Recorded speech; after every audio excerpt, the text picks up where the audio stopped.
Hey there, and welcome to an exciting day of Theory 2. Happens to be the second exciting day of Theory 2. Yesterday was day 1. We're going to talk about contrapuntal expansions today. These things, I guess you'd call them. When I first started looking at this Laitz textbook, I was really surprised that he spent so much time as early as he does talking about these. I think of them as pretty advanced. They're not advanced in that they're difficult to do or understand. They're advanced in that it's difficult to understand why you're being asked to understand them. Okay. But so I did put in a lot of work to try to get you to the place where you can appreciate the value of them. And you might have to watch this video every day for a while. No, just kidding. You don't have to do that. But it might take some time before you do fully appreciate them, but I am confident that eventually you will understand that this you'll look back and think, oh, this is a good foundation.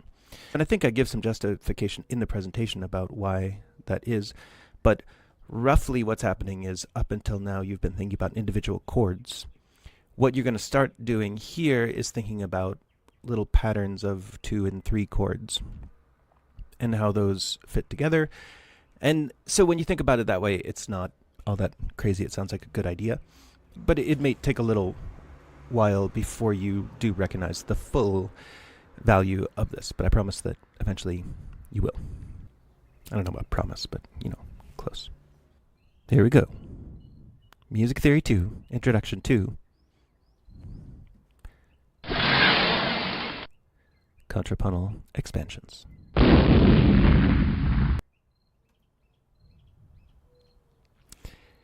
So what's contrapuntal expansion? First question would be, what is counterpoint? Contrapuntal being the adjectival version of counterpoint. You have probably come across the definition of it as 2 lines, it could be more, 2 lines or more, happening at the same time that have different pitch content, and they often have different rhythms as well, but in this discussion we're just going to be talking about the fact that they have different pitch content. So the fact that they have different pitches makes them different lines. So as an example, we're going to listen to the song Stand By Me, sung by Ben E. King.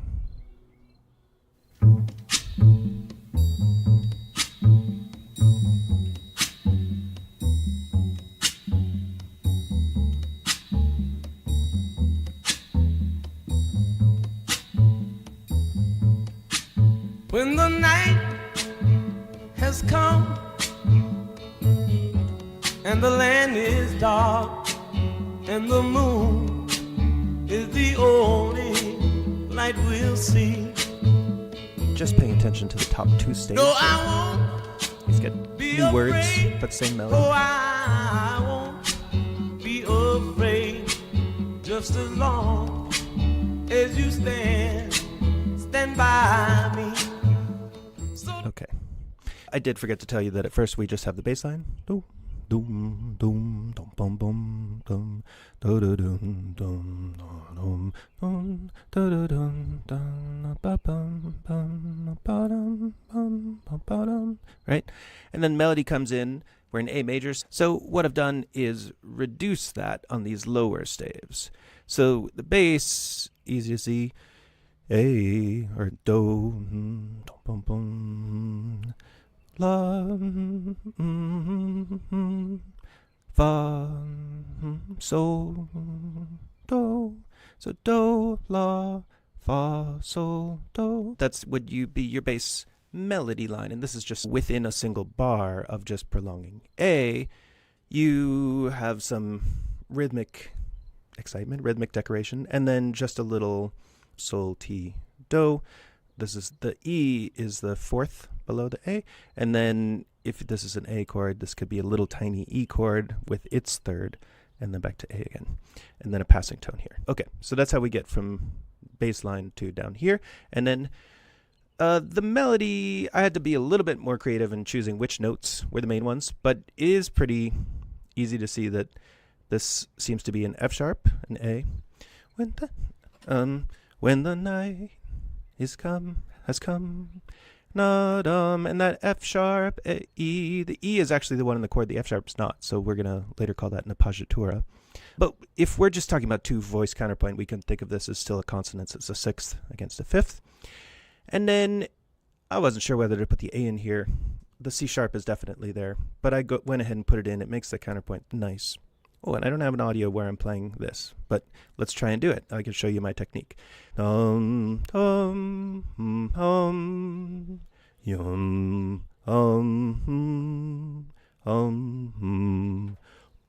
oh, that's too low.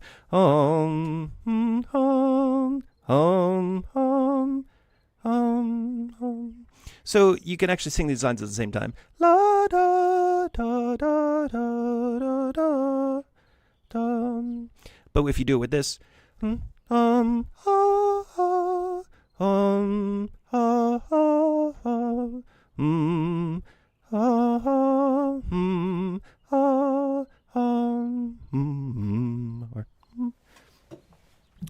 okay, just a little practice on like how to reach score, how to think through a complex idea like this. So now, what is the point of all this? Let me show you. Might have to come back to the score later, but let's just see. So at first, this song begins with just a bass line, and you just call that monophonic. If you're talking about Baroque music, early Baroque music, then it's called monody, which means the same thing, but mono is just one line, and phony is just audio. So monophonic is one line or one melody. So when the voice enters, oh, the night is long, la, da, da, it's singing a different line from the bass. So that means that it's polyphonic. The last screen I showed you with the score, there's two different lines. How do we know that? We know that in part because I reduced it. So the rhythm is obviously different. Da da da da da da da da da. It's very different from dum dum bum bum bum. Right. So you definitely hear them as two separate things.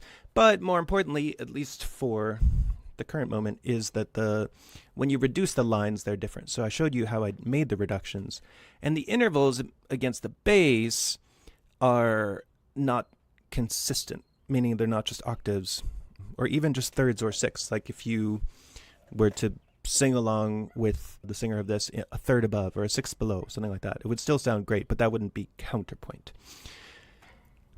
So I actually feel like I should go back to the previous screen. So what I mean by that is above this A, you're not just singing another A. You're singing an F sharp and then an E. And that these intervals here, the sixth, the fifth, the third, the fifth, the third, those are not the same throughout. It's not always octaves. There at the end it's an octave, but it's not throughout. So that makes them different lines. Okay. So yeah, since the upper voice, the intervals of the upper voice against the bass keep changing, that means they're two different melodic lines.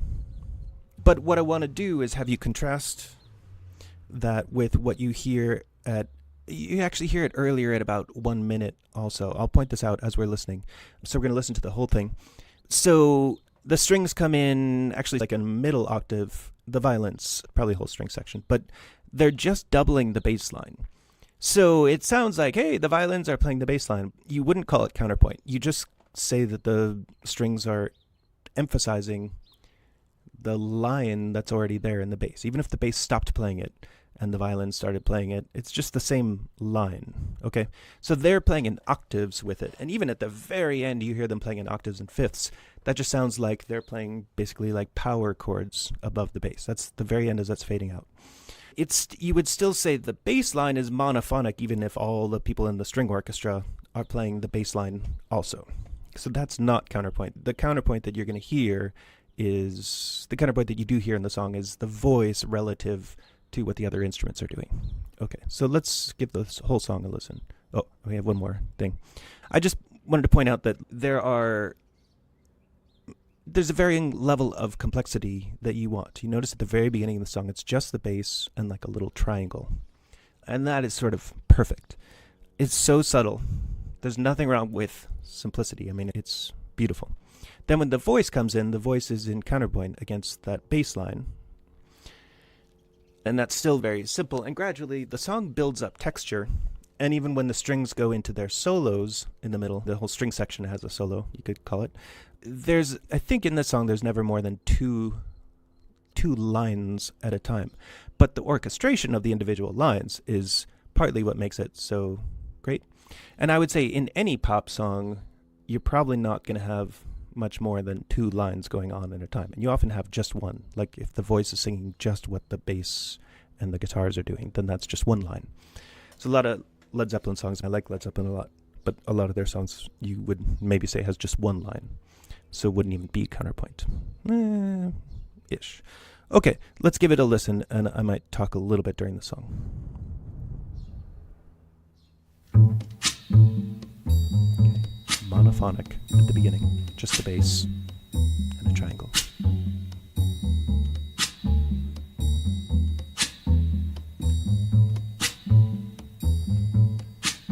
When the night has come and the land is dark and the moon is the only light we'll see. You can hear like a little guitar back there and No, I won't be afraid. some quiet I won't be afraid. Just as but long those would be monophonic with the as you bass. stand by me. So texture Oh, thickens here. stand by me. But it's just the strings are playing the bass It's the line. sky that we Now look you have the upon chorus. It's humming chords in the background. should tumble and fall, or the mountain should crumble to the sea. Since they're all moving simply and rhythmically together, I won't then cry, homophonic. I won't cry, no, I won't shed a tear. Just as long as you stand by me. And darling, stand by me. Strings just playing the bass line very high up. By me. Oh, stand now. Stand by me. Stand by me. Here's that solo section.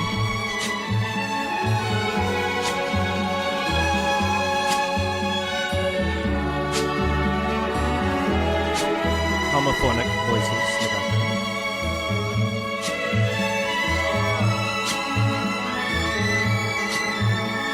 Some counterpoint, a counter melody in like the cellos or violas.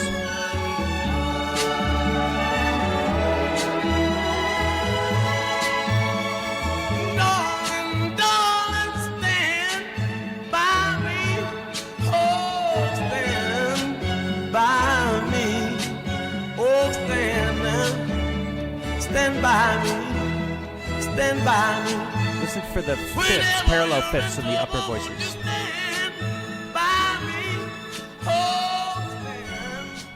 You can hear them there.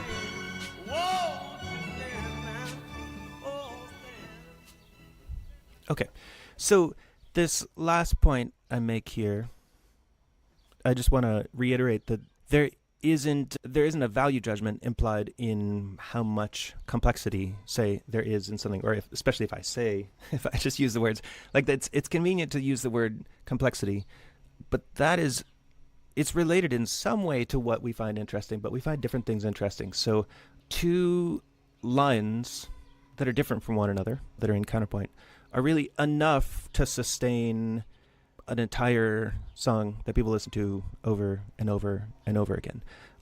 Obviously in the music of Bach, you're going to have 3-voice, 4-voice, 5-voice counterpoint. Some composers of the like late Renaissance, you'd have 8 and 16 voice. I don't know if you'd ever have 16 voice counterpoint, but you definitely have choirs of 8 independent voices, or even 16. In the 20th century, you can get like extremely complex music. That doesn't necessarily mean it's better. So I tend to be the kind of person that thinks that there's a pocket of an ideal degree of complexity, and that there's different types of complexity. So we listen to the timbre developed throughout that song, and especially the timbre in the singer's voice, Ben E. King. It's different on every syllable he sings, and there's richness and complexity in things that we don't notate on the screen. So just want to make sure you don't think that's a value judgment. Okay, cool, let's go on. As a rough introduction to what counterpoint is, we could say, this is what we did say, counterpoint polyphony is 2 lines or more happening at the same time that have different pitch content, right? They're not just playing the same as one another at the octave or the unison. So now what's an expansion? You saw on the very first screen that the words expanded and then they exploded. Is that what an expansion is? Specifically, at least in this context, we're talking about an expansion of a harmonic function. such as tonic or dominant, or you're going to learn this term soon, predominant.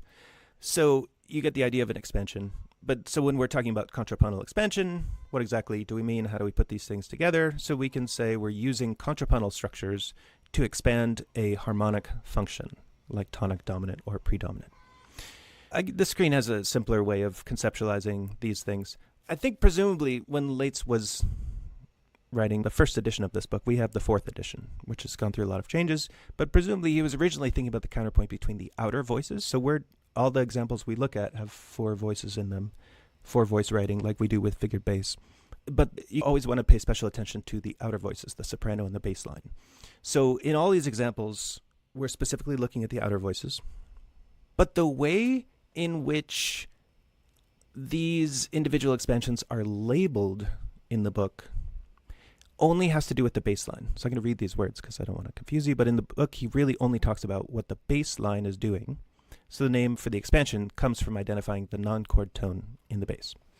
So you have a contrapuntal structure, and then let's say there's a neighbor tone in the upper voice and a passing tone in the bass.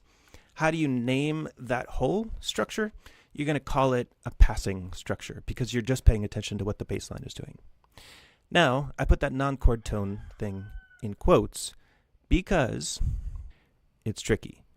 These non-chord tones are actually chord tones. You heard me right. The non-chord tones are chord tones. So if you think of a passing tone that we'll see examples in a second, but imagine passing tone in the bass voice. You're calling it a passing tone because you're assuming it's a non-chord tone, and you have to say, why is it there? And you say it's passing between two chord tones. But what we're going to do in this chapter is actually give a whole chord to that passing tone in the bass. So it ends up being a chord tone, at least locally, even though globally it's a non-chord tone. So this is where it's a good idea for us to remember the distinction between chord and function. Chord versus function. Hey, by the way, can you hear the rooster? You probably can. So chords we're going to think of as, that was the rooster. I don't know if you heard him. You can't tell me. Chord, we'll think of as ornamental, local, a weaker concept, and then function is structural and more global and like a stronger in the sense that we're going to use here. So a chord is, you could say, a verticality. If you took music and sliced it up into individual moments that last a second or a measure or something like that, those would be verticalities. Sometimes it's actually called the salami slice model of slicing up the music. So if you looked at just the verticalities, notes that occur at the same time, and that you could give them a label, that would be a chord. You'd find things like the major and minor triads, diminished triads, augmented triads. You'd find seventh chords, and I list our 5 types. Remember, you're going to make me a video by sometime next week that has you playing the triads, all 4 triads and all 5 types of seventh chord on a bunch of different roots. Major, major, major, minor, minor, minor, diminished minor, which is half diminished, and diminished, diminished, which is fully diminished.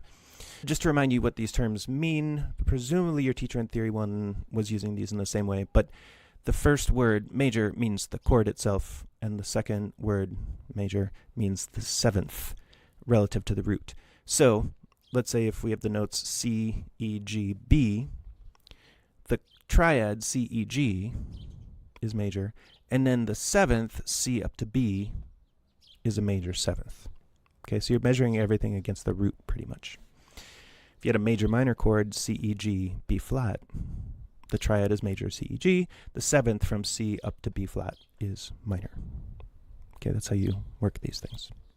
So we just discussed what chord was, and that's what you were paying attention to for the most part last semester. Now, and you were introduced to this term function, but you probably haven't done much to appreciate so far the difference between chord and function. So function, it could be just a single chord, but it might be a whole set of chords that serve to expand or prolong the main chord of the set. If we go back to the Stand By Me for a second, we think of the bass line. Dum, dum, bum, bum, bum, bum, bum, bum. If we think of just those first 2 measures, A, E, G sharp, A, G sharp, and then walking down to F sharp, F sharp. So if the whole first 2 measures prolong A, E, E is kind of a chordal leap. It's down to the fifth of the A chord. G sharp A could be an incomplete neighbor going up to the A, or the G sharp could be a chordal leap within a 5 chord, within the E G sharp thing that is sort of a weaker chord within the whole A area. So we could say, that's just to show that we do think hierarchically about music in that way, that those whole first two measures prolong A. You could say the function is A, or A is the tonic, and that even you have all those notes and you have all those repetitions and rhythms and a couple of extra notes, they're all serving to prolong the A-ness of that bar. Okay, so that the vertical slice model might tell you what notes are in the bass at any given time, but the function would tell you how those notes are, how they're operating beyond the context of just themselves. Okay, so when we use this term in the class, we use the term function. Actually, we use it both ways, but if you had to have a single definition for it, I would say think of it as whether you're talking about tonic or predominant or dominant. And you haven't learned about predominant yet, but we get that there in the next chapter, or 2 chapters from now. Okay. So this is a passage from the book, and I actually think I switched the sides. So Laitz put structural harmonies on the left. But let's do the same order, chord versus function. So chords, ornamental harmonies, they're prolongational as opposed to progressional. So those are words you might not have paid that much attention to before, but if we're saying it's prolongational, that's the same as expansion. Like a chord functions within an expansion or within a prolongation. It's a weird idea, but it'll make more sense later. Chords, if you're looking at the bass line, might have more of a melodic function. They don't have to have a big solid function, harmonic function like tonic or dominant. They might be functioning sort of like melodically within the bass line, or just to decorate some other bigger, more important chord. Okay. If it's just a chord, if it's an ornamental harmony, it's going to be more likely on a weak beat, whereas a stronger structural harmony is going to more likely be on a strong beat. If it's an ornamental harmony, it's going to be weaker because it's made weaker by being an inversion, whereas if it's strong enough to be a structural harmony, it's probably in root position. If it's an ornamental harmony, it may be part of a contrapuntal progression, which would be local and unimportant, whereas if it is a structural harmony, it might be the tonic or predominant or dominant within a harmonic progression. And the ornamental harmonies that are weaker, they're on weak beats, they're an inversion, they're part of a contrapuntal progression. We're going to label them with things like N and CL, neighbor and chordal leap, in our second level analysis. Actually, I call it the 1.5 level analysis. Whereas at the true second level analysis, you will keep the Roman numerals for any of the structural harmonies like tonic and dominant and predominant. So I have an example from the English language. I probably shouldn't have included this part, but I don't know. I get excited about these parallels between music and language, and let's just see how it goes, shall we? I'm not worried. You guys ready? Okay. So, the letter T. Oh, I know, I meant to say today's episode is sponsored by the letter T. So, let's consider the letter T in English. If you think of each letter as a verticality, right, a salami slice of a word or a sentence, equivalent of a chord, which I'm putting in pink, as you can see. Or, I don't know what color that is. Purple? Pink? Mauve? Okay, and if you think of each word as a function, so the chords, several chords can participate to create a functional area, just like several letters could participate to form a word that the letters cooperate to spell out. Okay, then you see how T could have different values, the letter T, depending on the context. So in the word tie, you have that phonetic sound T. In thigh, you still have a T in there, right? But based on the context, there's an H right after it, so you get a completely different phonetic sound th instead of T. And fasten. It's conceivable that, like in some American or English language speakers say fasten, but I think most of us say fasten. So there you don't even hear the T at all. I just put the empty set there, not the half diminished symbol. So T, the letter T, sometimes sounds like a T, sometimes like th, and sometimes like nothing. And just to point out my color scheme here, I'm putting like whole words like these as tie, thigh, and fasten, and I'm putting like the individual salami slices as the pinkish thing. Okay, so let's say we're looking at a piece of music or a word, and there's a T in it, a chord that's a T. And we want to say, we want to analyze how the T functions in that word or phrase. What we would need to do is identify the individual letter. So we'd say, hey, that's a T. Or if there's a chord progression, you identify what the chord is. That's a 1 chord, or that's a 1-6, or that's a 5-6, or that's a 5-6-5. Then we want to consider how that T, or that chord, functions in the word that it's part of. And that word is equivalent here to the contrapuntal expansion, or the function. So when we would come up with these principles, not every T sounds like T. And then similarly, not every 1 chord is going to be part of a tonic expansion. You could have a 1 chord in an expansion of the dominant or the predominant or something else. So you can't really look at find every 1 chord on the page and say that's going to be tonic function, because that's not the case. And then similarly, not every 5 chord is going to be part of a dominant expansion. 5 chord might be used to prolong 1, just like a 1 chord might be used to prolong 5. And prolong and expand mean the same thing. Okay, so let's keep going with this. I wanted to bring out this idea of the heads of hierarchies. This does get a little, I don't know if I need to apologize here. I guess I just got a little bit carried away with this stuff, but maybe I should just get on with it. I'll go fast. Okay. Just kidding. I think you're going to like it. But this is not from the textbook. But it's valuable. Maybe. So, I wanted to take the example. I wanted to explain this idea of hierarchy and the heads of hierarchies. So, what do I mean by the head of a hierarchical entity? This comes from like linguistics, cognitive linguistics. This is not the case for all hierarchies, but in some hierarchies, one member of a lower level group serves as the representative, or the head, of the group at the next level up. So an example from human life. It's horrible to talk about the presidency these days, but let's just talk about the presidency in general.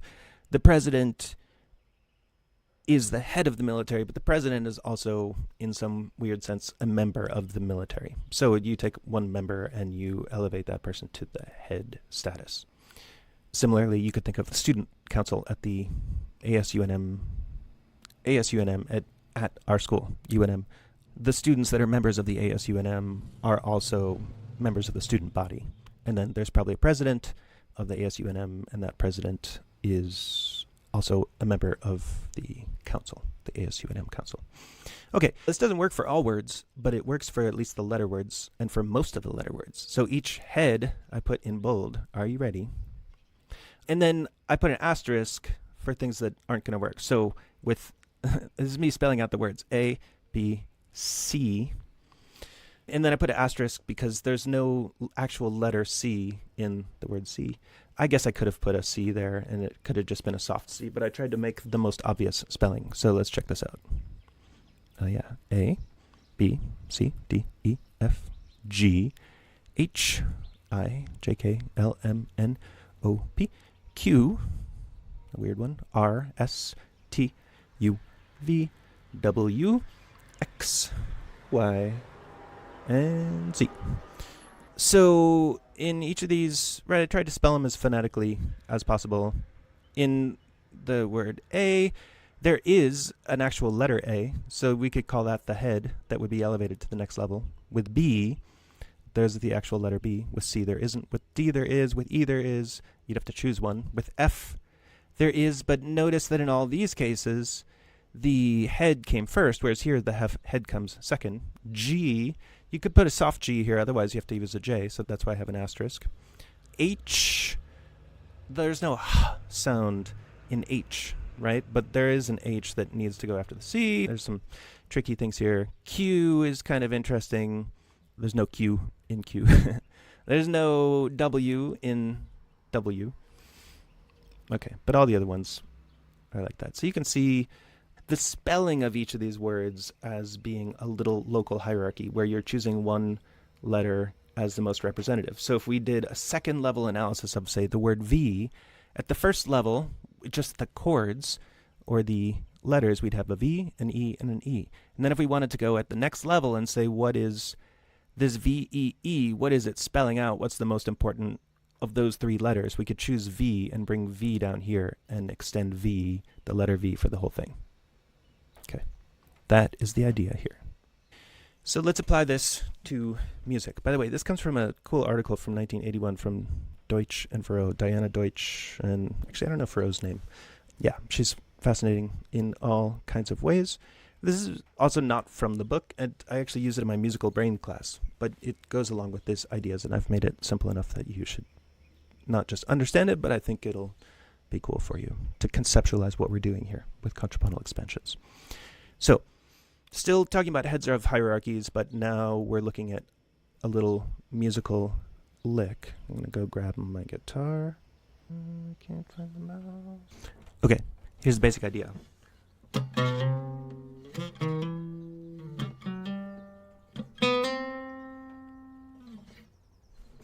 I just want to point out there's something that Django Reinhardt does. It's a lick that he is often doing on a C chord.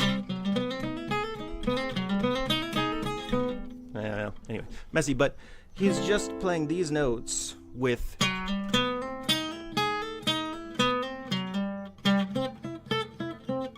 and that's the same thing. It's a C chord, but it's a C chord with a sixth or a 13th in it. So definitely a common technique. Okay, so let me show you what the basic idea is here.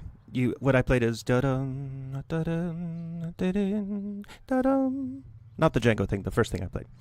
Okay, you say you hear some musician playing that in maybe a jazz group, or it could be classical too.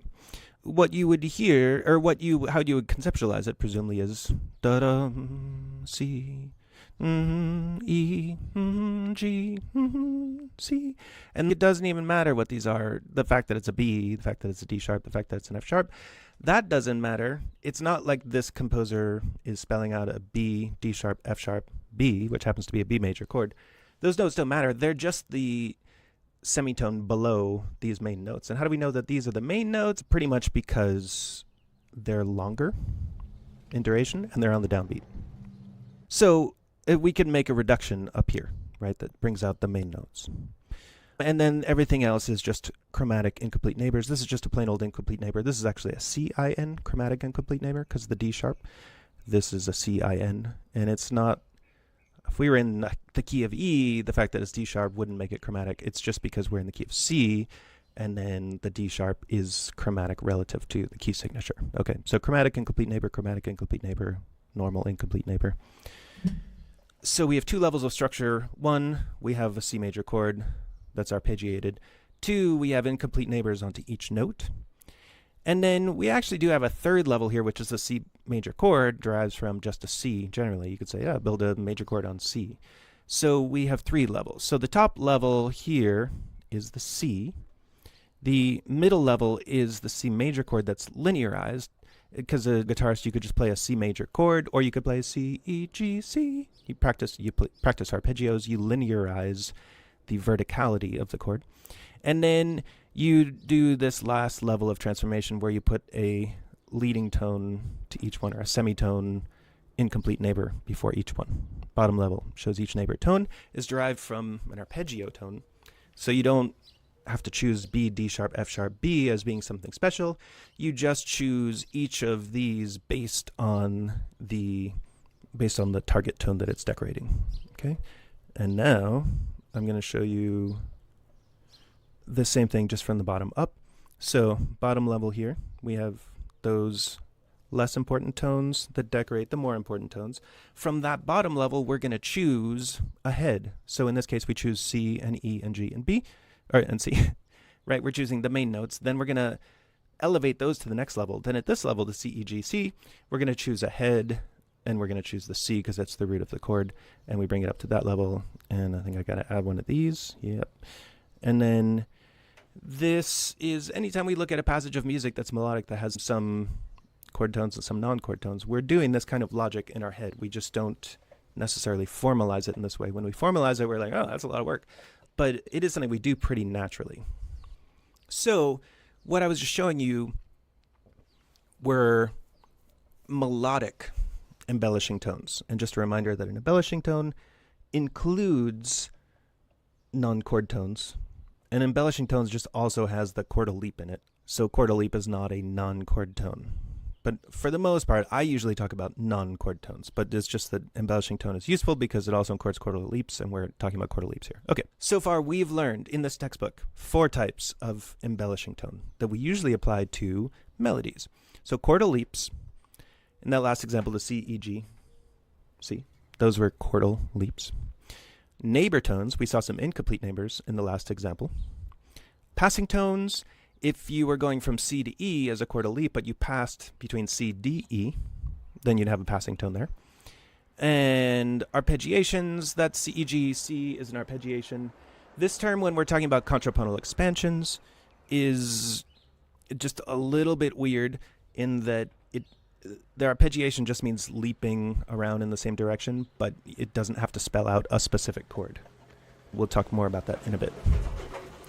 We're talking, however, today not about embellishing tones, but contrapuntal expansions. So what's the point here? 4 types of melodic embellishing tone. Let's see how they relate to the 4 types of contrapuntal expansion we're about to learn about.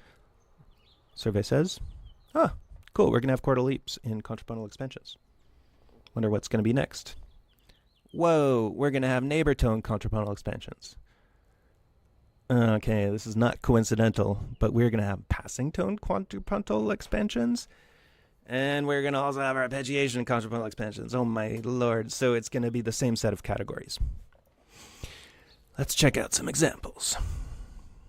For chordal leaps, so far you only know, you know other chords, but we've only been talking about 1 chords and 5 chords for the first 6 chapters of the book. So we learn a couple more chords in this chapter, but for chordal leaps, you really only have to think right now about tonic and dominant, a 1 chord going to a 1-6, and a 5 going to a 5-6. And then you eventually can do this on any chord, so you can go between 2 and 2-6, between 4 and 4-6.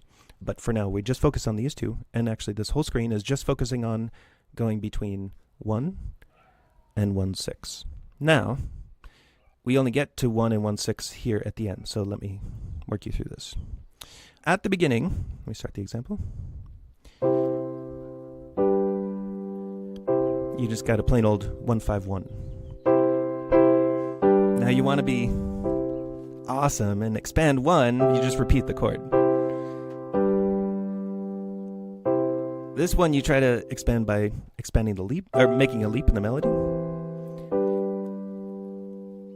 And this one you do the same thing, but you also make a leap in the bass. And you can hear the outer voice contrary motion. The bass leaps from C to E, while the melody leaps from E to C. I almost feel like I should go back and... I will go back and play it again. So that time you're expanding 1 with a chordal leap in the bass. So I'm going to go back and play that whole thing again. Let me phrase it this way. You're a composer. You have to write a piece of music. You want a 1 chord and then a 5 chord and the 1 chord. But the 1 chord is feeling boring. So you think, okay, let me just play the 1 chord. Let me just repeat it. And that's still a little bit boring. So that's why I'm saying you want to expand 1, but you don't really know how. You could change the melody over the 1 chord. And here it's the tenor voice that's doing a voice exchange. The tenor wouldn't have to do... Well, someone has to take over the E if the soprano leaves it. But the bass is staying the same. So that's something. You can have your melody over a static chord. But things do really change a lot. They get very interesting when you start moving your bass around melodically as well. So here you're just expanding 1 by moving between 1 and 1-6. And that's the whole point of the chapter, is we're talking about contrapuntal expansion here. Is that since the bass is moving, you're going between 1 and 1-6. That is this new technique we're learning. We call that a chordal leap in the bass, because they're both 1 chords, but the bass is going to a different chord tone. And this still serves, as you can hear and see, it still serves to prolong the 1 chord. It just adds a little variety. Okay, so I'm going to go back and play again.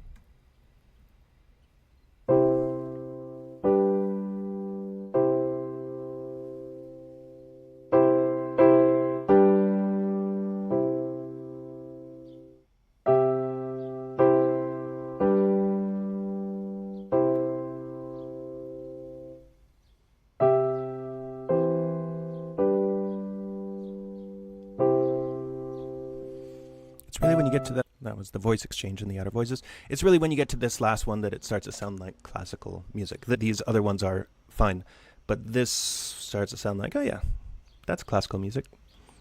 Okay, so this last one is the only official contrapuntal expansion. The embellishing tone in the bass gets harmonized as a weaker ornamental chord. We'd say this 1/6 is weaker than this 1 because it's on a weaker beat and it's in first inversion. Inversions are weaker. The 1/6 chord is weak, ornamental, while the root position 1 is strong, structural, and the pair of chords together function, therefore, to expand tonic, which you see down here. So this is our first level analysis, the salami slice level, and this is our second level, which shows the function that is prolonged. Okay, and then, no, we're going to see it on a later screen, but you could do exactly the same thing between 5 and 5/6. Okay, so we did see this in the previous screen with the structural versus ornamental harmonies, but I'm going to go into a little bit more about just like how you would figure out whether a chord is more stable or less stable, and therefore whether it's more likely to be structural or functional. Structural or ornamental, functional or just a chord. So what determines whether a chord is strong, structural, or weak, ornamental? One of them is the Roman numeral. So 1 chords are typically stronger than 5 chords. It's not always going to be the case, right? It depends on other things in the context, but that's generally the case as Roman numerals go. 5 chords are a little bit stronger than 2 and 4 chords, and then 6 and 3 chords are weaker than 2 and 4, and then 7 is the weakest, and that's because it's diminished. These things are going to be a little bit different in minor keys, particularly the 7 chord. The 7, if you have capital 7 in minor key, it is a major chord, so that's not going to be unstable. But the Roman numeral matters. Then the inversion also matters, and you can see at the bottom, we have this from Laitz, and here is audio in 1 second, but the root position is more stable than the first inversion, which is more stable than the second inversion. And what Laitz is saying here is that the 6th above the bass for the 1/6 chord makes it less stable than having a 5th above the bass. And then having a 4th here above the bass from G up to C makes this chord actually dissonant. So we have a whole chapter, I think it's chapter 11, on 6/4 chords. You have to treat 6/4 chords in special ways, just like you treat all dissonances in special ways. So a 6/4 chord is actually a dissonance. But both the root position and first inversion chords are consonances, but the still root position is considered more stable than the first inversion. Okay. Duration and metrical placement also matter. So chords on strong beats tend to be stronger than chords on weak beats. And chords that last for longer tend to be stronger and more stable than chords that have shorter duration. If you remember back to the arpeggio example that I played on the guitar, da-dum, da-dum, da-dum, da-dum, the C, E, G, C, those notes are all on strong beats, and they're also held for a lot longer than the 8th notes that decorate them. So those, using this whole set of ideas, if we're in C major, the notes of C major are stronger than the notes of B major. The notes that are held longer, the notes that come on downbeats are stronger than the notes that come on just the 8th note right before the downbeat. And then the notes that are held for a half note or a half note plus a rest are stronger than the 8th notes are. Okay, and then I just want to point out, these are general principles. They really don't always apply. You're going to find cases where a 1 chord expands 5 rather than a 5 chord being used to expand 1. So these things interact. If you have a 5 chord on a strong beat and a long duration, and a 1 chord is on a weak beat and it's short duration, it's going to be the 5 chord that is the stronger chord. Okay, so these are just general principles. So let's see this in action, and we're going to specifically focus on chordal leaps. So say you're Brahms. Go ahead, you could say it. So say you're Brahms, and you want to harmonize this melody below, which you're about to hear. And this melody already existed. You could see it's a German folk song. Brahms was German, so he heard this melody at some point, presumably. And he didn't write it. So all you're thinking about is, how do you want to harmonize this line? So then how do you decide what chords you want to use? Let's listen to it.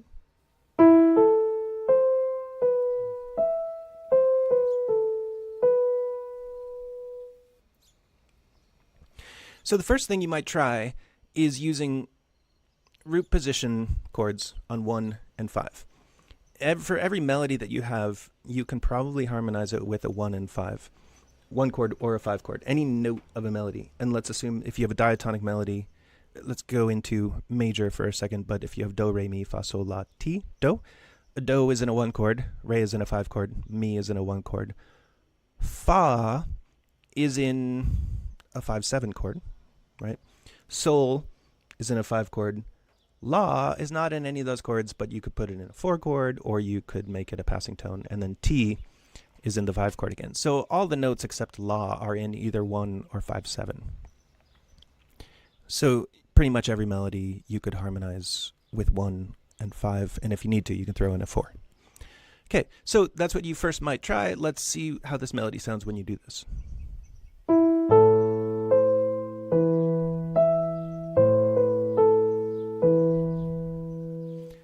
And what I did next is I just fleshed out these chords. So I'm playing root position 1 here, root position 5, but I'm putting in the G sharp and the B in this chord, and then an E and a C for this chord, and then E, G sharp, B for this one. So here, listen to that.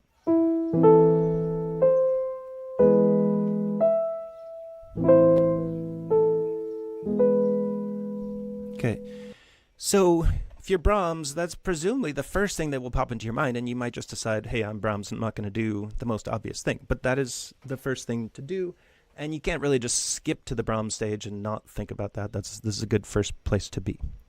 Okay, but you're Brahms, and so you either find that too boring and too boring and predictable, or you decide you want movement on each quarter note in the bass line to match that of the melody.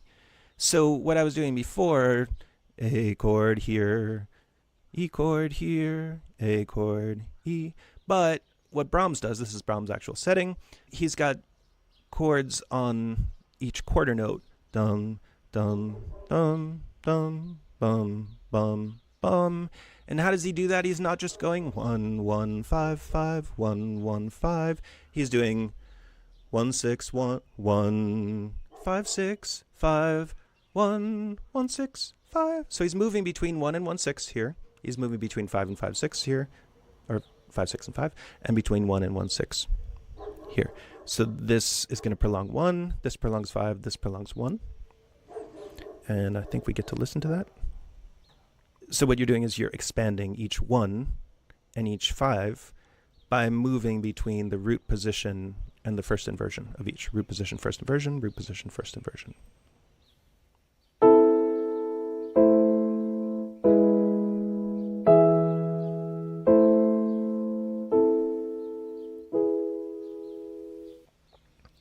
So that's what it sounds like, just the piano part. And then I'm going to play the outer voices here. So I'm playing this melody, which is almost identical to this except for this B. Just no passing tone. And the bass line. So melody and bass.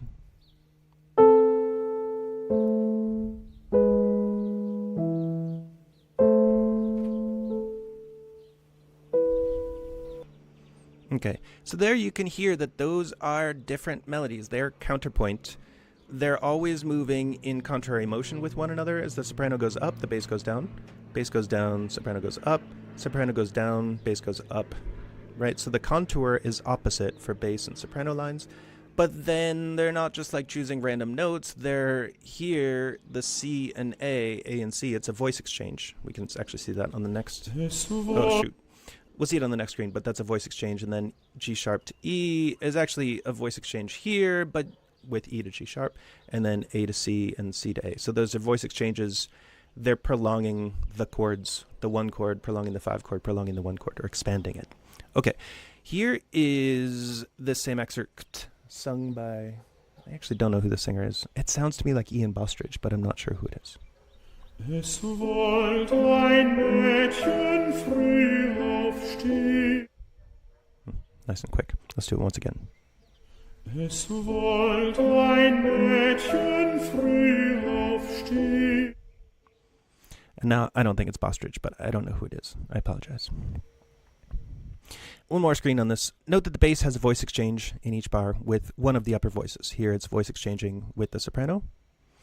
Here voice exchange with the alto. Here voice exchange with soprano again. And this time I'm giving you a longer version of the excerpt so you can just hear how this works in context. This is the beginning of the song, and then it does some other things, but it comes back to this excerpt a couple times. It's about a minute of the song. Oh yeah, that's counterpoint. Oh, this is me playing the voice exchanges. I'm going to do that again. So I'm playing before I played just outer voices, but same thing, but in this bar, when I play the G sharp E, I'm playing the alto. So you can hear the voice exchange.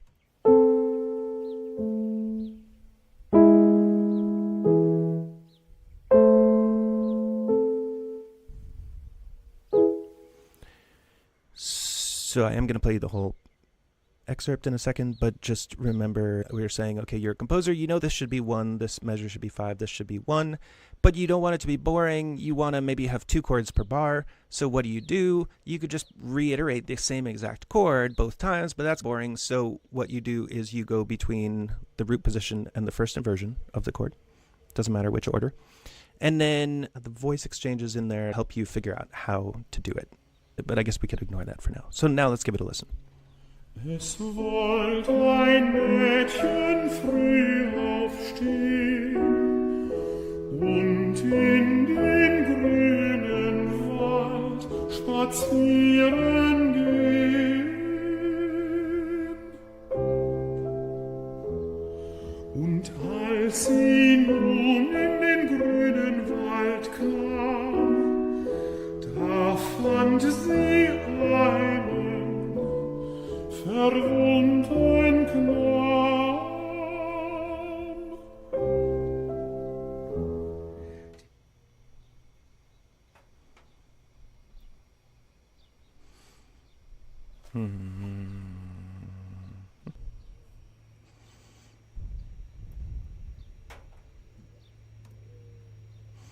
Okay, we're going to take a look at a couple more examples from the textbook just on chordal leaps, and then I promise we'll move on to the other expansions.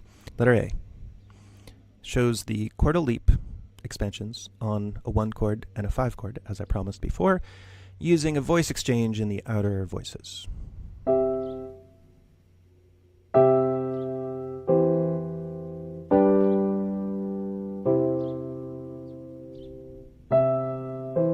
That's the voice exchange. Now here's on 5.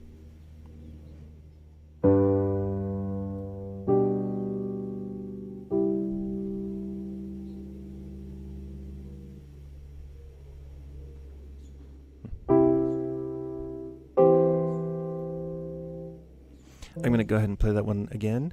Example B shows a chordal leap expansion. Oh, God. Sorry. Okay. Example B is going to show a chordal leap expansion on 1, just like we saw before. But this time we're going to have similar motion in the outer voices. Now, example C is going to show the chordal leap expansion on 1 with parallel motion in the outer voices. I think I know what I have to do. Apologize for this. Okay. A. Voice exchange in outer voices. I think this is all one audio track.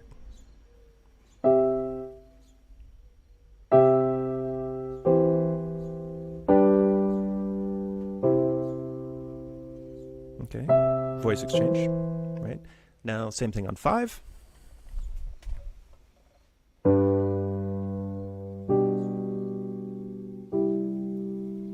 Example B, you have a chordal leap expansion on 1 with similar motion in the outer voices.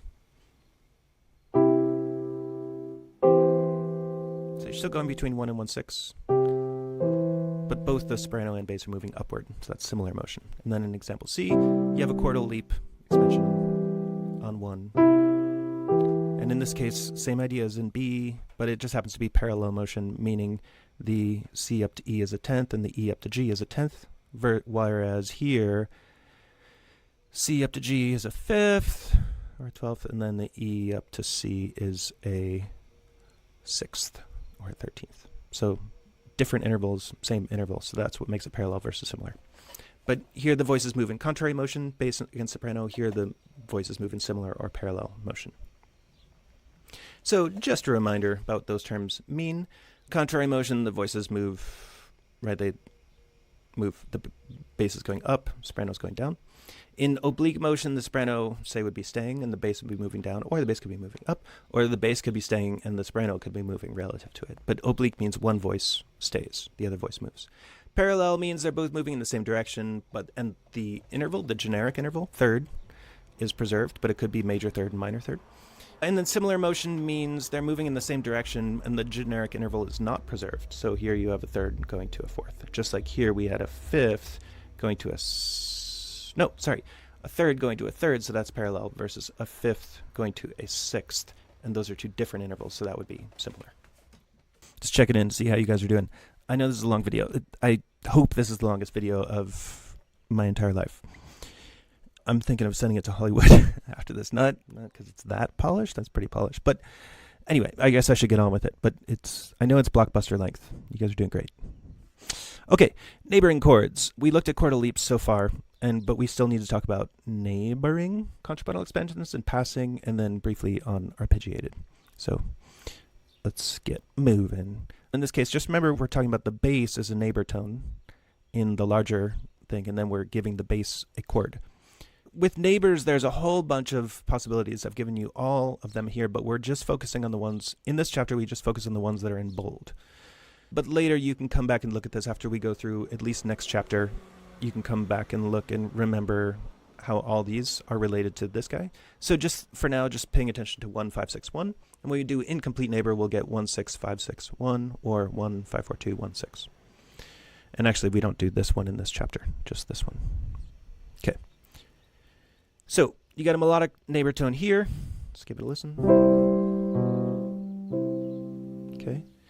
Now we're just going to make a whole chord above that neighbor tone in the bass. So you can see this isn't a neighbor tone anymore because it's a harmonic tone. The B is harmonic within the G major chord that's here. But this chord is functioning as weak and expanding the C to C. In the same way that this C chord, a neighbor tone, and C, again, here you have a 1 chord, a weaker chord, and a 1 chord that has a neighbor function. And it just turns out that the melody also has a neighbor tone structure.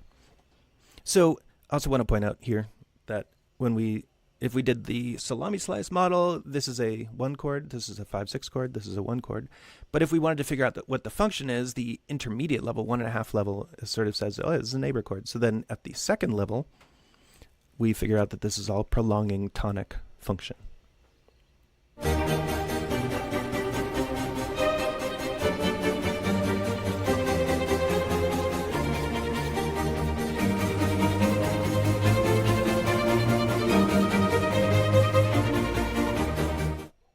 Okay, isn't that awesome? That's Corelli.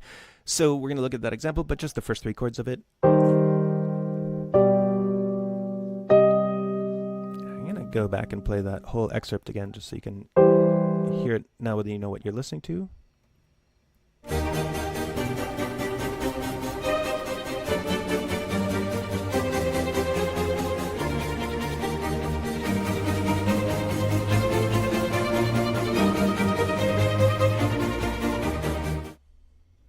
Okay, so Arcangelo Corelli, Baroque composer before Bach.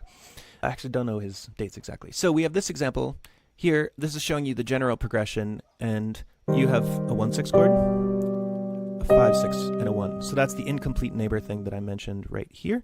And you can do it in major too. C major, G major, C major. So first level is there, intermediate level is there, and then the second level, or intermediate, 1.5 level, whatever. Laitz does not use that term. But the second level says that this prolongs tonic function. First level, second level. And so this is what it looks like in the Corelli excerpt that I played you, just the first 3 chords, and let's just listen to the first 3 chords.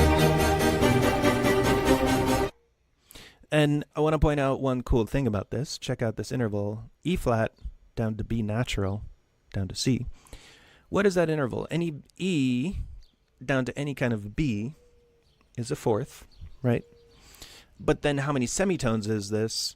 E flat, D, D flat, C, B. So E flat, we got a D, D flat, C, B. So it's a 4 semitone fourth.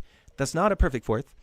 A perfect fourth is 5 semitones, right? So this is a smaller than perfect fourth, so it's a diminished fourth. So this interval is a slightly weird one.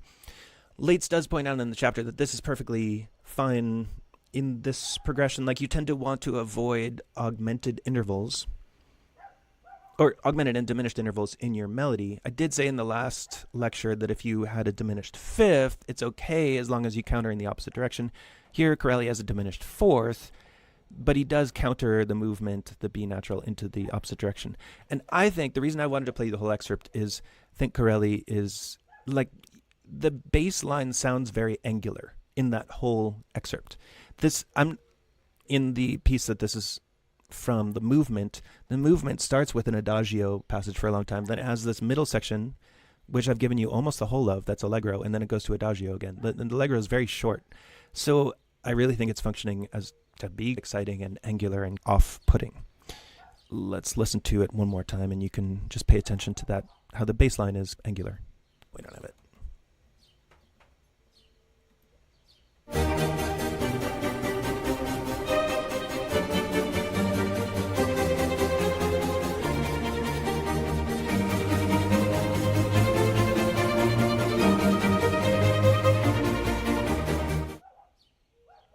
Okay, I hope you hear what I'm saying from that. One thing that I often mention when we're talking about contrapuntal expansions is that this is the first time your bass gets to become a melody. So if you just think about composers as using the bass not just as a way of providing harmonic support for the melody and telling you what the root of the chord is, say, that is supporting the melody, but as the bass beginning to function as its own melody, then that's when you have to start thinking about these contrapuntal expansion things, or that the thing about contrapuntal expansions allows you to start thinking of the bass as its own melody. So that's like a nice way of thinking about this. And with that Corelli, when the bass really does jump out, he's got to be doing things in inversions and with some diminished chords in order to make that happen, and even having that diminished fourth interval. Okay, so this Laitz gives you these general rules for voice leading and doubling when you're using first inversion chords, and he's just talking about first inversion 1 chords and 5 chords here.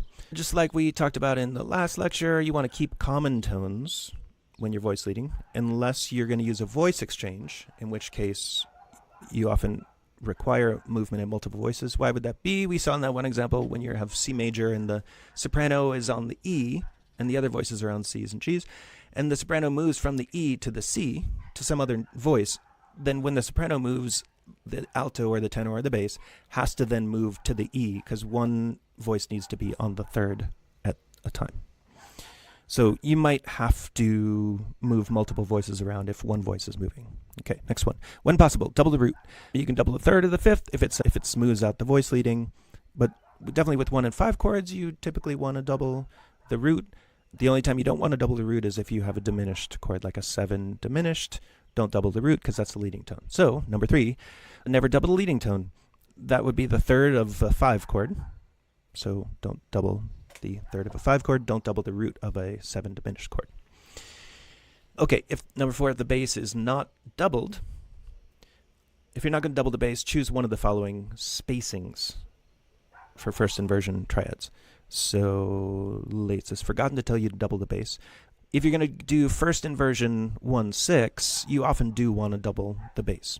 In 5/6, you can't double the bass, right? Because the leading tone's in the bass. You often have double unisons. I don't have pictures of this, unfortunately, I don't think. But consult the book. Maybe I'll put it in a later example or a later movie. And then the neutral position, 2 voices on the same pitch. Basically, yeah, anyway, it means that at some points in your right hand, you might have only 2 notes sounding instead of 3, because the alto and tenor might be on the same pitch, or the alto and soprano might be on the same pitch, or they might be doubled at the octave.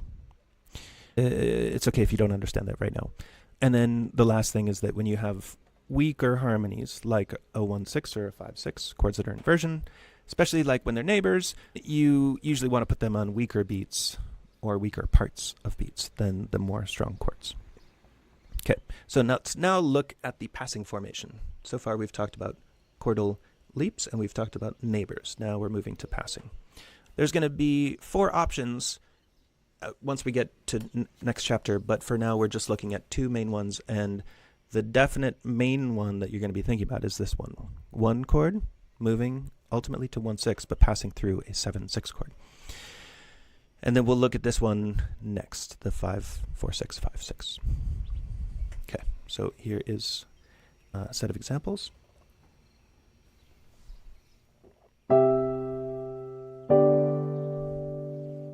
So 1/7/6 1/6, and you can see there's a voice exchange in the outer voices.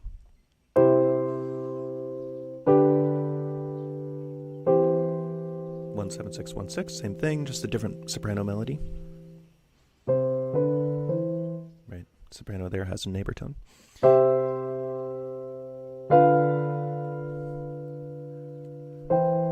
Now the outer voices are in parallel thirds or tenths.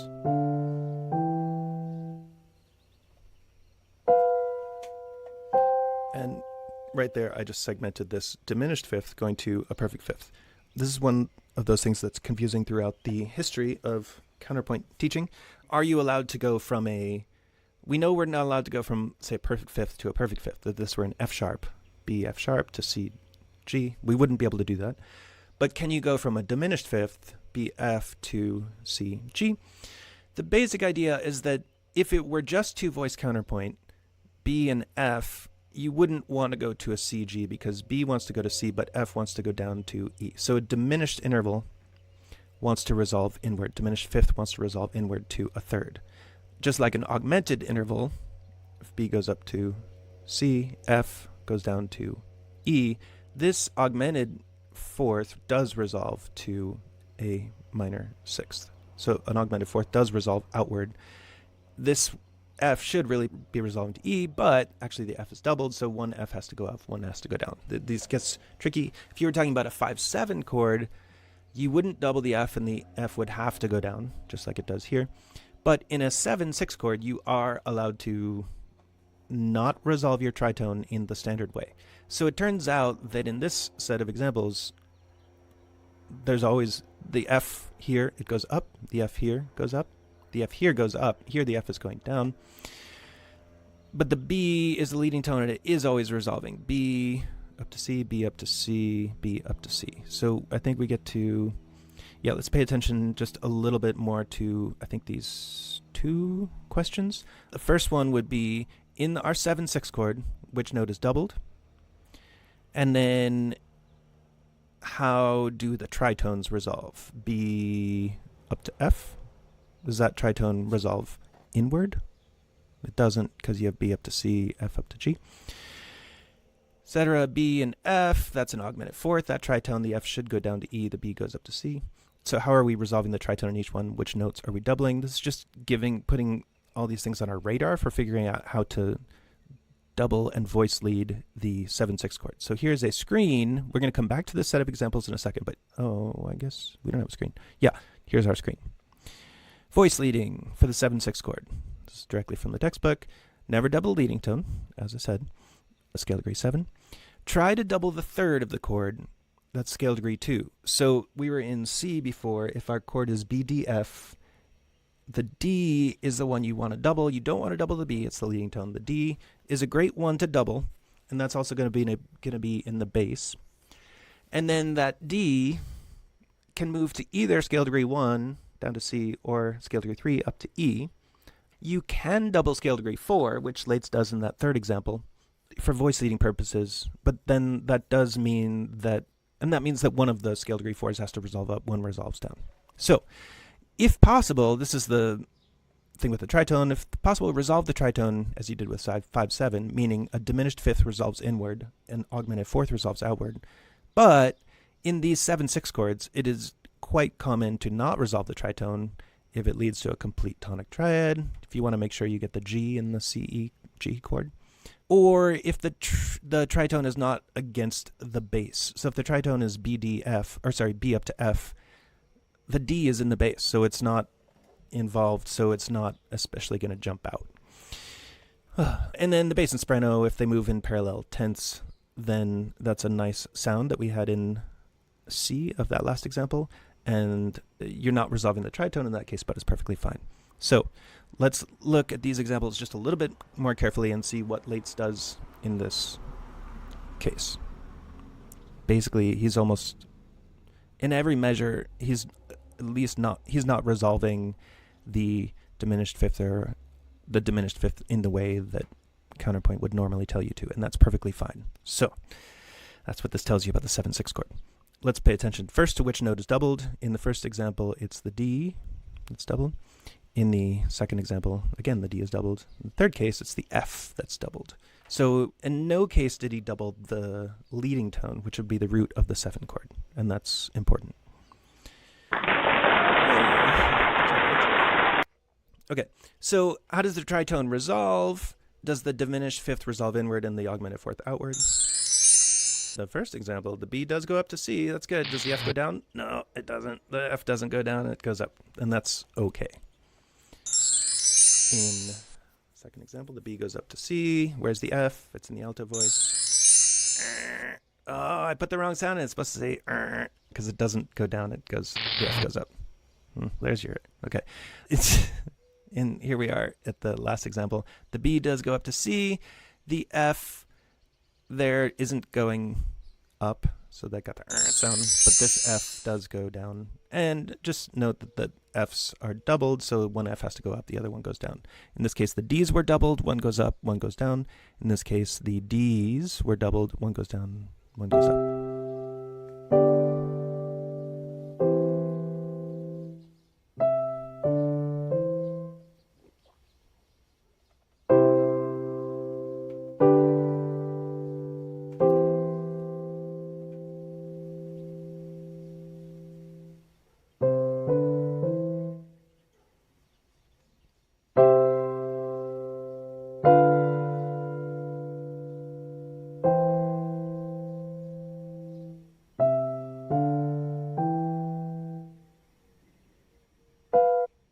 Great. So this is an example of this idea 1-7-6-1-6. In this case, it's in minor. So minor 1-7-6, still diminished, and then minor 1-6. In a piece by Handel, Sonata for Flute in B minor. Let's give it a listen.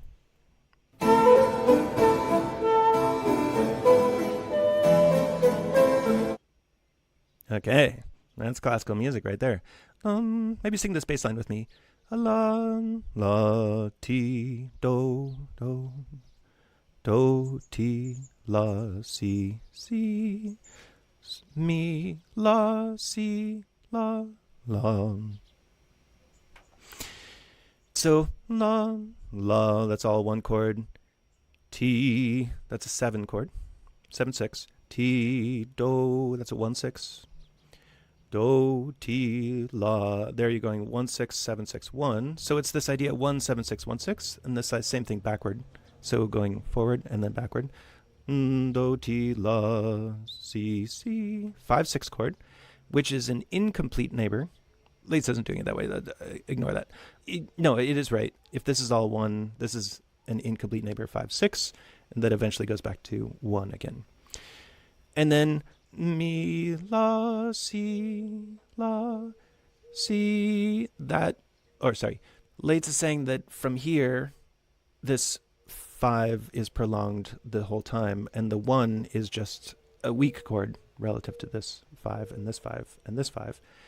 So this expands 1, this expands 1. Here, we're expanding 5. And that 1, C, is on a weak beat, and it's being used to expand 5, even though it's a weak version of 5 and a strong version of 1. It's because of how many 5s there are and how long they are, and the 1 is on a weak beat. So he calls this just an incomplete neighbor in the bass. So 5 is prolonged there, and then 1 again. And then you can see that at this level, 1, 5, 6, 1. But then if you say this is the first level, this is the intermediate level, this is kind of second level, but he goes for one more second level. I don't know if you want to call this third level, or this just shows you that this whole 3 measures is just prolonging tonic. I think we get to listen again. Nope, no, but let's listen again.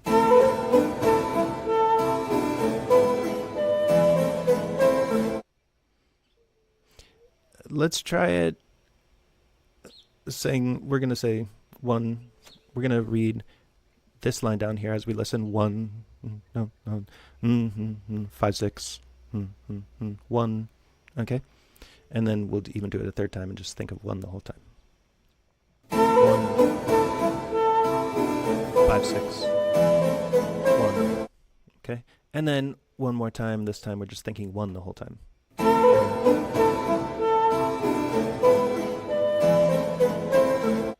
Okay. So that's what you're learning to do with these little techniques. Hopefully that felt cool for you. Kind of felt cool for me.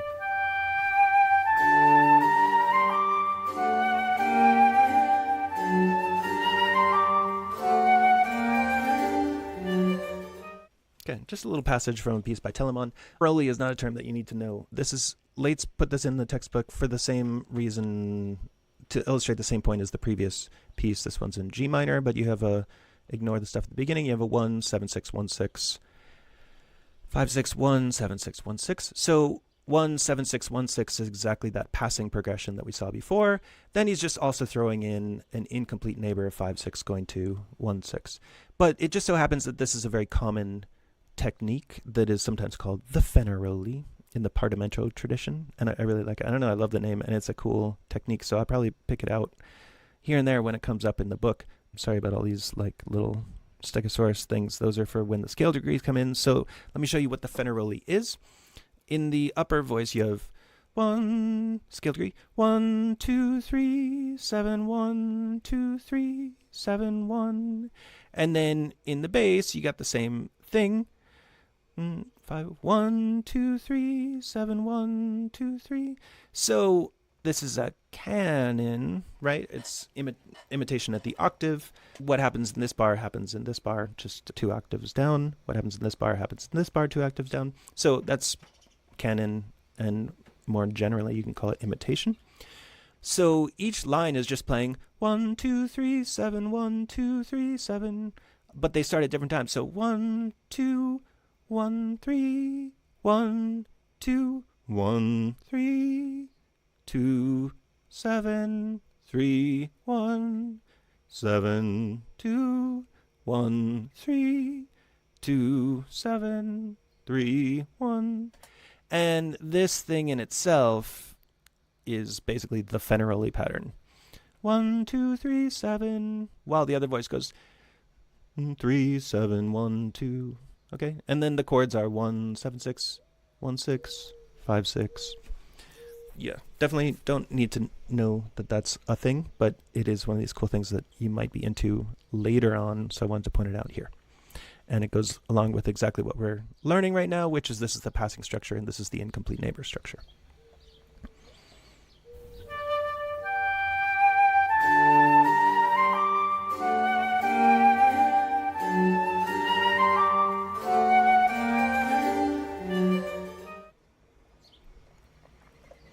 So I promised that you would also learn about this passing structure, less common, but you're going between 5 and 5, 6, just like here you're going between 1 and 1, 6, but you're putting a passing tone in the bass. So 5, 4, 6, 5, 6. Why am I saying it's a passing tone in the bass? If we go up to this one again, 1, 7, 6, 1, 6, what are the bass notes? Bass note here is scale degree 1, scale degree 2 is in a 7 chord in first inversion, scale degree 2, and this is scale degree 3. So 1, 2, 3. You're passing from scale degree 1. You're going from scale degree 1 to scale degree 3 in the bass with scale degree 2 in between, and you're just putting a chord on scale degree 2. Same exact thing here, but on scale degree 5, scale degree 7, between 5 and 5, 6, and then you want scale degree 6 in between, a passing tone. And how do you harmonize scale degree 6? In this case, you're harmonizing it with a 4/6 chord, a 4 chord in first inversion. So Laitz gives you some advice for voice leading when you're going from 4 to 4/6 to 5/6. If you're in minor, you have to make your 4 chord major. So meaning if you're going, let's say we're in C minor in this progression, I'll do it here. We're in C minor, this is G major, and this is G major first inversion. So this is a G here, this is a B. You don't want to go G, A flat, B natural, because that puts an augmented 6 between the A, or augmented second between the A flat and the B natural, right? And you want to avoid augmented seconds. That's why you do melodic minor. So you go G, A natural, B natural. And what is if you put a 4 chord, if you're in C minor and you make a 4 chord that has an A natural in it, and ends up being a major 4. So basically, when you use this progression in a minor key, you still have to make the 4 major. So 6 must be raised to avoid an augmented second between 6 and 7. This results in a major 4/6 chord. And pay a little attention to avoid parallel fifths and octaves when you're going from 4/6 to 5/6 by moving the upper voices in contrary motion against the bass. I won't pay that much attention to that, but let's look at these in context. The first one's going to be in major, and the second one's in minor. We're going to start with 1/6 and then go 5/4/6, 5/6. So we're moving from 5 to 5/6. We're prolonging 5, and we're just putting a passing chord in between there, and this whole thing would prolong 5.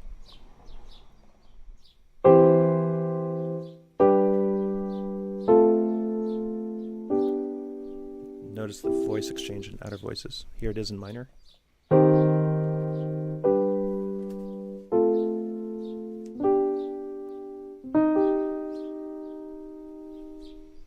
Okay. Lastly, the arpeggiation. Like I said, the arpeggiation is a weird term. It just means there's leaping in the bass, pretty much all going in one direction, like leaping down in this case. You don't have to arpeggiate a specific chord. It's just leaps in the bass. So there's 2 of these that Laitz points out. They're both... It's only the first one, I think, that's all that common. The second one probably happens a lot, but you don't notice it because it just seems pretty standard. But the first one, 1, 4/6, 1/6. And if we just think about what the scale degrees in the bass would be, this would be a scale degree 5, scale degree, see if you can get it. What's the scale degree in the bass of a 4/6 chord? Scale degree 6 and scale degree 3. So 1, 6, 3, scale degree 1, scale degree 6, scale degree 3. And then this would be scale degree 1, scale degree 5, scale degree 3. So you're always going from 1 to 3, or from 1/6 to 1 to 1/6. But instead of going 1 something, 1/6, instead of doing passing, you're going 1, 1/6. You're going down to 1/6 by leaping. Okay. Here's Haydn Symphony number 101, The Clock, just the very beginning.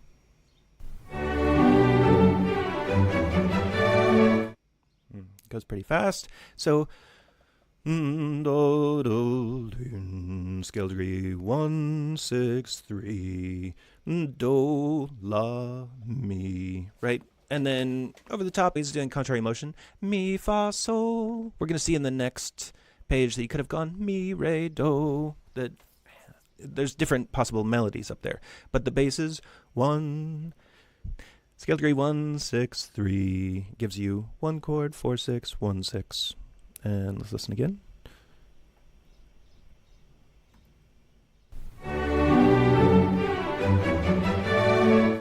It's that one. And it's just that little passage. I think we have to hear it again. Okay. So once you pay attention to this a little bit and play it a couple times on the piano, you'll start hearing it in a lot more pieces. And then here is going to be the second one, the 1, 5, 1, 6. And this is a really beautiful excerpt.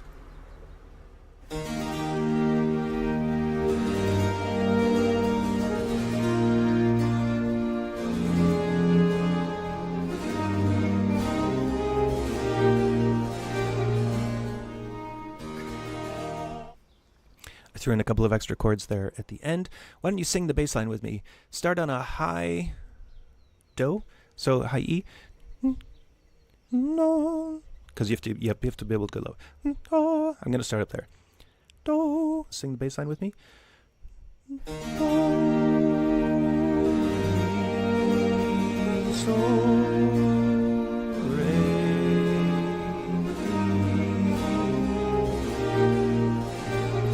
Let's do it one more time.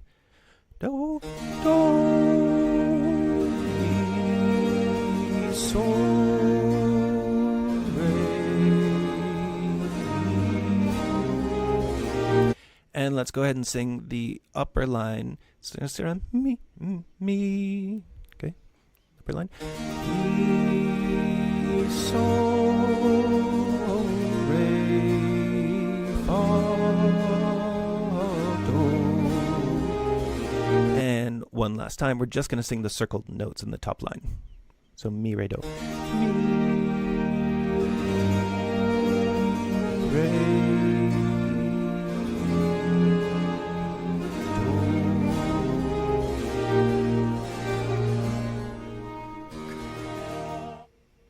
okay, so let's analyze this. Laitz gives us this voice leading reduction. You can see in the bass we did do, mi, sol, re, mi.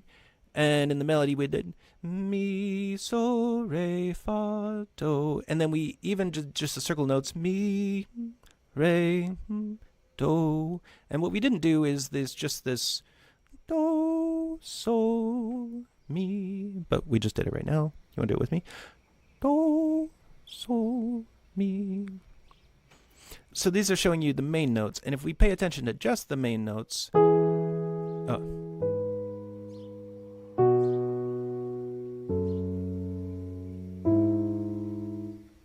and then we can pick out just okay,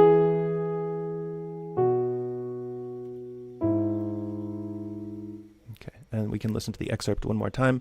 Hopefully now you will be able to hear this. I mean, it's beautiful the first time you hear it, but you probably will hear it in more detail now that you've looked at it a little bit.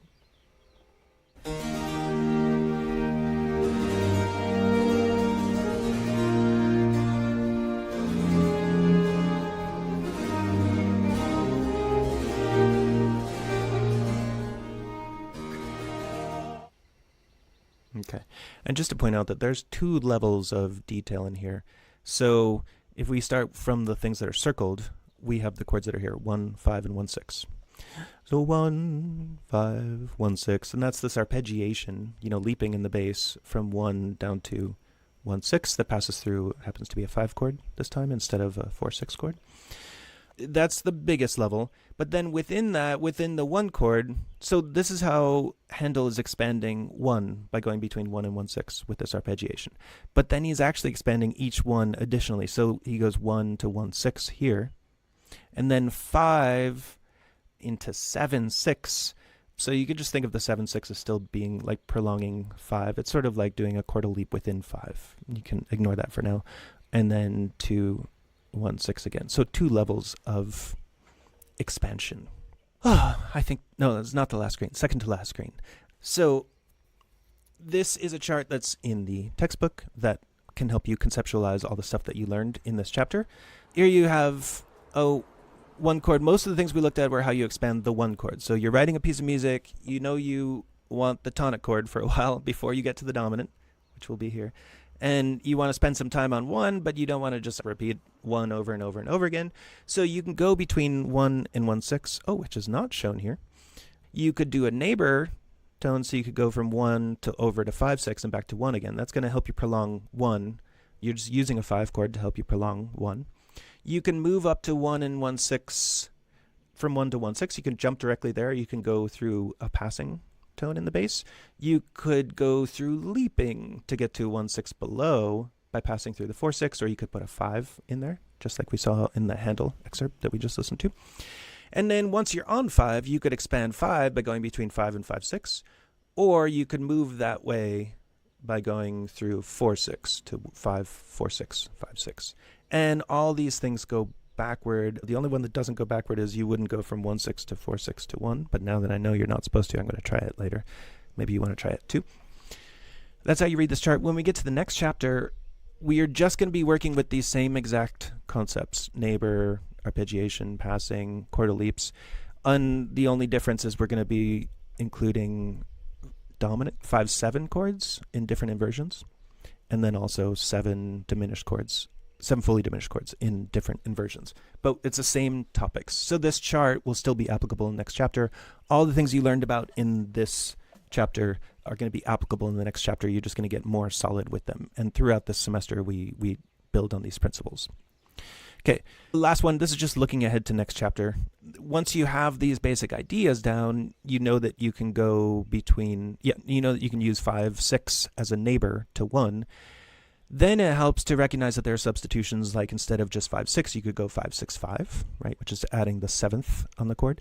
You could do a 7 root position or 7 fully diminished, something like that. So this is what you learn in the next chapter, but for any 5 chord, you could always put a 7th on it. If you have a 5/6 chord, you could substitute in a 5/6/5, a 7 diminished, or a 7 fully diminished. And you'll see if you can figure out what the pattern is. I spell it out for you later, but why is it that you could always sub in 5/7 for 5? That's hard to figure out, but why are all these chords comparable? Why can you sub in 5/6/5 for 5/6, 7 for 5/6, and 7 diminished, 7 fully diminished for 5/6? Why is that? If you have a 7/6 chord, like in that passing structure from 1 to 1/6, you could sub in a 7/6/5 or a 5/6/4, right, a 5 in second inversion, or a 5/4/3, which is a 5/7 in second inversion. Why is that? And if you had a 5/4/2 chord, which you'll see in the next chapter, you could sub in a 7/4/3 chord. So why would that be? What are the principles at work in making these acceptable substitutes? The answer might help if you want to pause the video and see if you can figure it out, but what scale degrees are in the base of each of these chords? That is a hint. Are you done pausing and you're ready to see if you got the right answer? Okay, so let's put in the scale degrees in the bass. For both the 5 chord and the 5/7, it's scale degree 5 that's in the bass.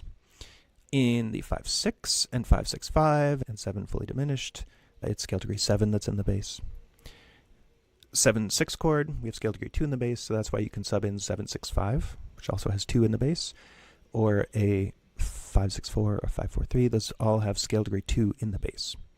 And then, oh, that one's wrong. It's supposed to say scale degree 4. Oh, God. Oh, God. Oh, I'm going to pause. Yeah, it says 4, guys. I don't know what you're talking about. Hey, I put a lot of work in this. I don't understand why I'm getting so many complaints. All right. I do know why I get complaints. I hope you guys are well, and yeah, good job making it to the end of this video. I don't think anyone's ever sat through a whole video before. Keep up the good work.